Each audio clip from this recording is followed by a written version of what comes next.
Sunday Night Football. Let's talk about it, shall we? Do we have to? You should do that. Oh, there was ice, and the game stunk on it. Have to? Let's talk about the Broncos first. Let's talk about the winning team first. That's how we roll. We should start by what I text Chris about the game yesterday. Let's not do that. Let's not do that. I think it's commentary like that gets account suspended. Oh, wow. Let's talk about the Broncos. I'm watching the Broncos last night. And I'm thinking to myself, this looks familiar to me. Why does it look so familiar to me? It's so eerily familiar to me, what I'm watching. You had deja vu? I did. And I'm like, why? What is it? I can't quite put my finger on it. And I'm watching this team completely struggle. And I'm watching them struggle on offense, not defense. I'm watching a terrific defensive performance by Denver. And I'm watching the offense just look terrible. Terrible. And the quarterback look thoroughly subpar in the process. And it was just a constant mishmash of checkdowns and swing passes and running plays that go nowhere. Don't see the imagination that you think you could have with a quarterback who can run it as well, right? We're not seeing a lot of riding. And trust me, I'm also focused on this because Javonte Williams is my fantasy running back, and I needed points desperately, and I'm just watching him run in and out. Cooper, my 11-year-old, also has Javonte Williams, and he asked me a question he's never asked me before, and I never thought he would ask me. Dad, who's Mike Boone? Well, son, I guess he's their third down back, and it doesn't matter what the down and distance is or how incredibly talented our fantasy running back is. He's coming out, and Mike Boone's coming in. And at one point, Mike Boone was getting just as many snaps as Javonte Williams, and this team's struggling on offense. Like, where have I seen this before? And then late game, all of a sudden, offense comes alive. Boom. It's like we struck midnight, and the pumpkin's a carriage, like the reverse Cinderella. And all of a sudden, we're moving, we're shaking. First downs are a cropper. Ball's coming out quick. Quarterback feels more comfortable moving around, finding guys. Touchdown. After struggling the entire game. And then the Broncos win. And I still can't put my finger on it.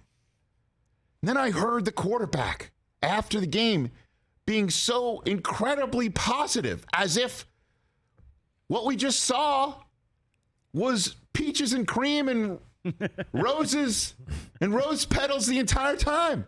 Here was Russell Wilson afterwards on NBC.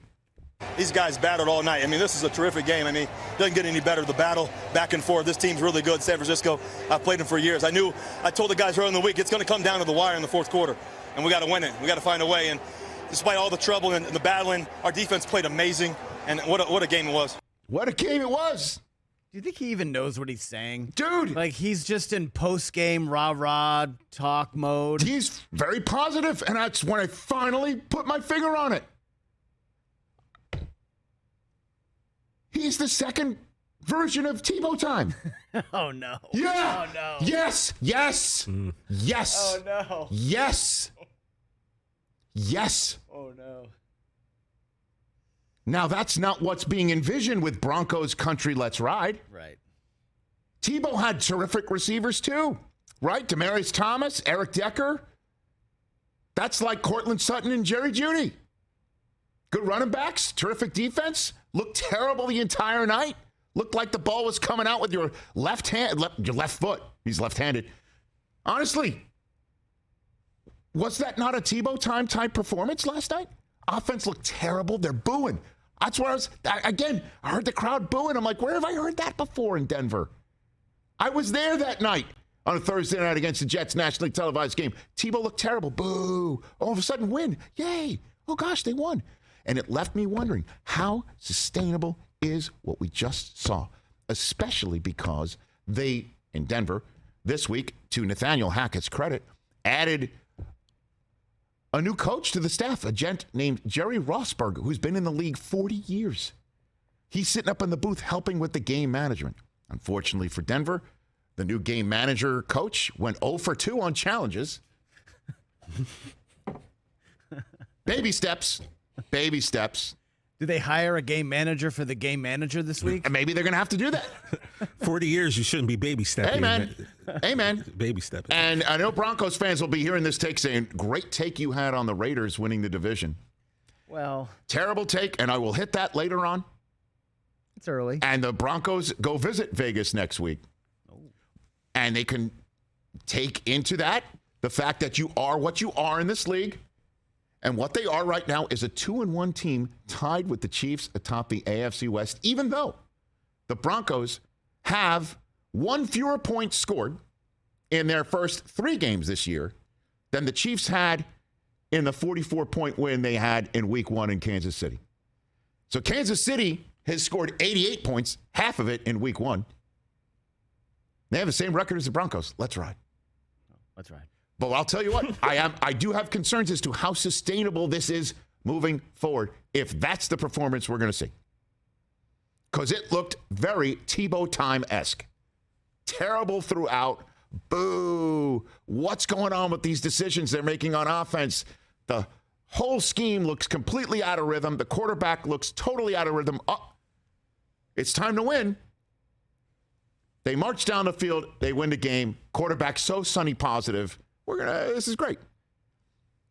I knew it looked familiar. And that's what it looked like to me. But you're 2-1, and Russ is on top of the AFC West roost through 3 weeks, tied with the Chiefs. That's crazy, Facts. man. This league, man.